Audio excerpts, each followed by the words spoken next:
इस वक्त हम गाजियाबाद जिले के सुराना गांव में खड़े हैं और इसकी कहानी ही अपनी दास्तां बताती है कि कैसे इस गांव में रक्षाबंधन नहीं मनाया जाता।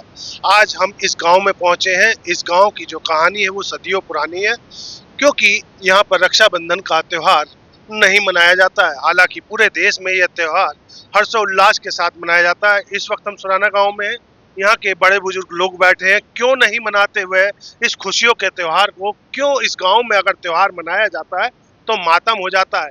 हम लोगों से पता करेंगे क्या है सुराना गांव की कहानी और क्या है वो स्टोरी जिस कारण यहाँ पर रक्षाबंधन नहीं मनाया जाता। मैं आपका नाम जानना चाहूंगा। मेरा नाम रणवीर है जी। जी।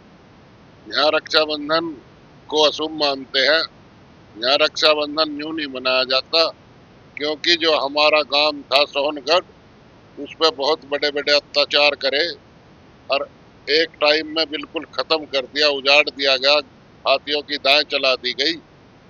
तो हमारे जो इसे अशुभ मानते हैं, जो जब से पहले जो हमारे सो राणा थे, वो इस पुनवासी को गंगा जी नहाने के लिए जा रहे थे, तो किसी ने चुगली लगा दी और मोहम्मद गौरी को बता दिया, अकाज ऐसा ऐसा हो सकता है सोराणा में।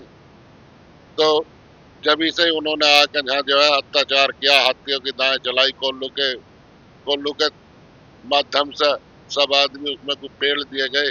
हमारा यहाँ कोई जन जन बच्चा बिल्कुल खत्म कर दिया गया। तो क्या वो दिन रक्षाबंधन था? हाँ जी, वो रक्षाबंधन उस दिन, जिस दिन रक्षाबंधन पूर्णवासी को मनाया जाता है, वो दिन उसी दिन था। तो देखिए, ये गांव के निवासी हैं जो अपनी सदियों पुरानी दास्तां को बता रहे हैं। कुछ और लोग भी हैं, उनसे बात करेंगे। बाबूजी, आपका नाम क्या? मेरा नाम मामचंद है। मामचंद जी, क्या है इस गांव की रक्षाबंधन की वो काली स्टोरी जिसे आज तक नहीं मनाया जाता? सदियां गुजर गई हैं, फिर भी यहाँ राखी बांधते हैं, तो अब शकुन क्यों कहता है? बच्चे मरने अब सुकून, जब हमारे बुजुर्गों के साथ ऐसा अत्याचार हुई तो जब से मनाते ना। मान लो कोई बच्चा पैदा हो जाओ, खुशी मान के कोई मना भी ले तो बच्चा वो अपंग हो जाओ, साया सुत्ता नहीं रहता। कहते हैं पृथ्वीराज चौहान जब जो अंतिम शासक हिंदुओं के हृदय सम्राट कहे जाते हैं, उनके वध के बाद जब मोहम्मद गौरी उन्हें ले गया था, उसके बाद यहाँ आक्रमण हुए, वो क्या कहानी? वो कहानी यही है जी, हम उसके पृथ्वीराज चौहान के वंशज है, जो सोनगढ़ बसा रखा। अब तो काम सुराना होगा। तो उसे पैज ही इस गांव ने कर नहीं दिया सोनगढ़ में से, मोहम्मद गौरी को। और यहाँ कई बार उसने आक्रमण करा, यहाँ से पराजित होके जावे। हाँ, अब जैसे भैया ने बताई, गंगा जी नहाने चले गए जो वीर वे लड़े थे, वे उनके जाए पे किसी ने चुगली जा लगाई कि आज है मौका हाँ दुश्मन को मारने का।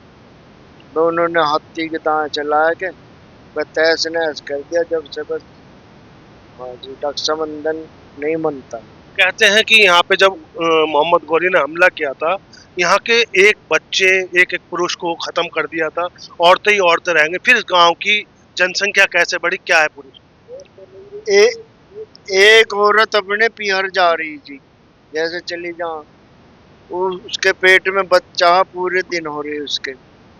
वो जैसे अपने घर से आ रही वापस सोनगढ़ को, तो रास्ते में किसी प्याऊ पे बैठ जा, पानी वानी पी के दो चार आदमी बैठे ऐसे, तो पूछने लगे आपस में, तू कहाँ जाएगी लाली, तुम कहाँ जाओगे? उनने कही जी मैं तो सोनगढ़ जाऊँ। तो किसी ने बताया कि लाली वहाँ मत जिए, सोनगढ़ तो उजड़गा, उसे वो उसका जाओ हडबे में बच्चा पूरे दिन हो रहे वही होगा। उसे छबड़े में धर के अपने बिहारी चली गई। जब से छबड़िया गोद पड़ेगा जो छबड़े में धरा हमारा बुजुर्ग, तो उस एक छबड़िया ने आके यहाँ अपना सोनगढ़ बसाया। जब से फिर वंश चला आज तो ये कहानी थी सोनगढ़ की, जो अब सुराना कहलाने लगा। यहाँ पर एक शिव मंदिर भी है, उसकी भी कहानी है, वो भी हम आपको बताते हैं। उसे भी गौरी की सेना ने जो है जमींदोज करने की कोशिश की थी, लेकिन किसी कारण से वह बच गया और उसे दोबारा से बनाकर फिर से खड़ा कर दिया है। गांव वाले वहां पूजा करते हैं, लेकिन रक्षाबंधन नहीं मनाते। क्योंकि अगर रक्षाबंधन बनाएंगे तो घर में कुछ ना कुछ अनर्थ हो जाएगा। ऐसी ही कहानी को लेकर इस गाजियाबाद के सुराना गांव में पूरे गांव के अंदर रक्षाबंधन नहीं मनाया जाता है, क्योंकि रक्षाबंधन मनाने पर कुछ ना कुछ अनर्थ हो जाता है। गाजियाबाद से संजीव शर्मा, टीवी 9 भारतवर्ष।